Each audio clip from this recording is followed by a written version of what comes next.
Have you ever felt like you're living in a movie where everything seems perfect on the surface, but you can't shake the feeling that something is deeply wrong? That was my life. I'm Mark, and I thought I had it all. A beautiful home, a successful career, and a loving wife, Sarah. For 10 years, she was my everything, the person I shared my dreams and fears with. Our life was a picture-perfect postcard of happiness. Or so I believed. It all started subtly, like a loose thread on a perfect sweater.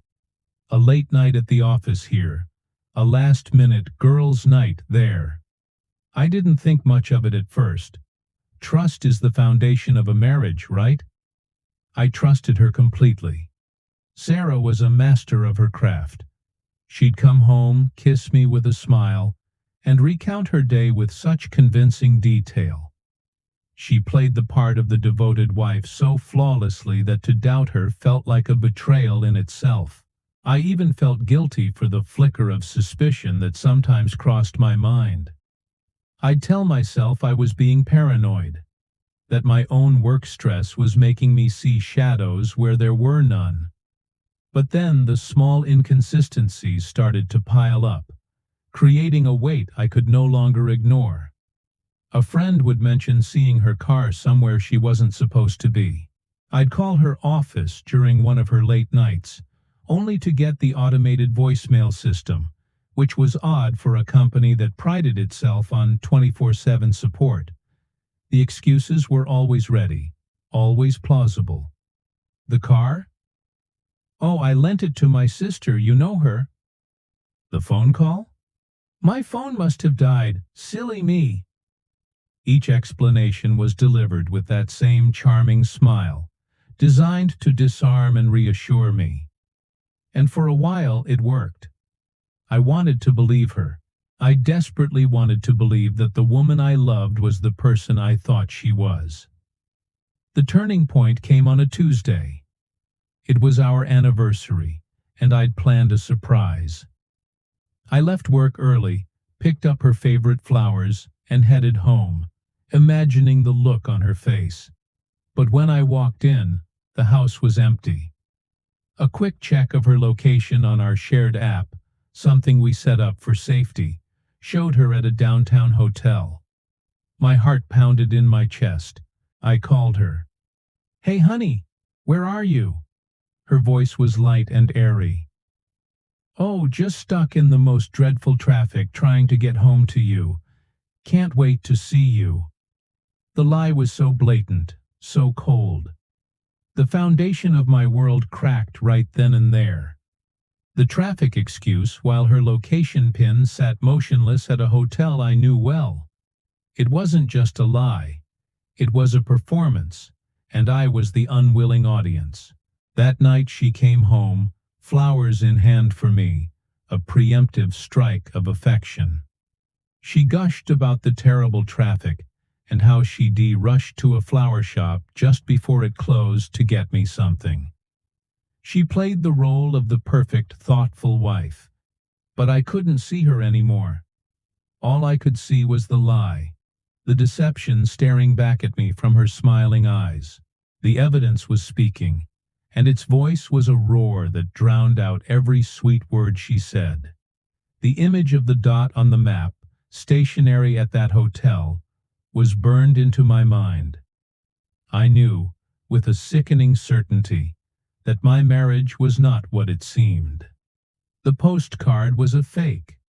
Driven by a painful need for undeniable proof, I did something I never thought I'd do. I looked through our shared phone records. It felt like a violation, a betrayal of the man I thought I was. But I had to know. And there it was. A single number, called and texted dozens of times a day, every day, for months. The calls were longest during her late nights at work. The texts were frequent during her girls' nights out.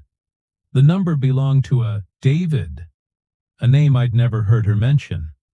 Not a colleague, not a family friend. A complete stranger who was intimately woven into the fabric of my wife's secret life. The digital trail didn't just suggest infidelity, it screamed it. The next step was the hardest. I hired a private investigator. Handing over that check felt like signing the death certificate of my marriage. Within a week, he delivered an envelope. My hands trembled as I opened it. Inside were photographs, pictures of Sarah, my Sarah, laughing with another man, holding his hand, kissing him outside that very same hotel. The man was David. The evidence was no longer just digital data. It was a gallery of my heartbreak. Each photo was a nail in the coffin of our 10-year history. The woman in those pictures was a stranger. The loving wife I knew was a character she played, and the show was finally over. Confrontation was inevitable. I laid the photos on our dining room table, the same table where we'd shared thousands of meals and made countless memories. I waited for her to come home. When she saw them, the mask finally fell. For the first time in months, the performance stopped. There were no more clever excuses, no more charming smiles, just a cold, hard silence. The perfect wife was gone, replaced by a stranger standing in my kitchen. She didn't deny it. She couldn't. The evidence was louder than any words she could possibly say. She admitted everything. The affair had been going on for over a year. She said she was sorry, but the words felt hollow, rehearsed. She tried to explain, talking about feeling neglected, about us growing apart. But her reasons felt like after-the-fact justifications, attempts to soften the blow of her betrayal. How could we have grown apart when she was actively building a wall of lies between us, brick by brick, every single day? Her words were just noise. The truth was in the pictures, in the phone logs, in the memory of her voice lying to me about being stuck in traffic. The trust was not just broken.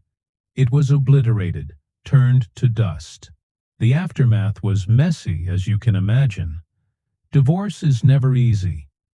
But in a way, the truth was liberating.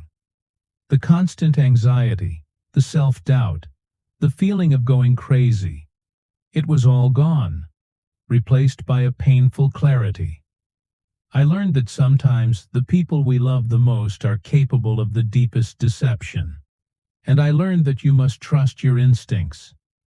That nagging feeling, that little voice telling you something is wrong, it's usually right.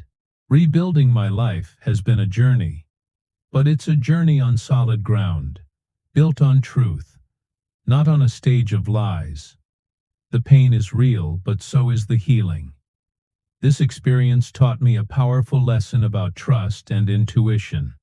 It's a painful story, but I share it in the hopes that it might help someone else who finds themselves doubting their own reality. If you feel like something is wrong, don't ignore it. Seek the truth, for your own peace of mind. It may hurt, but living a lie hurts more.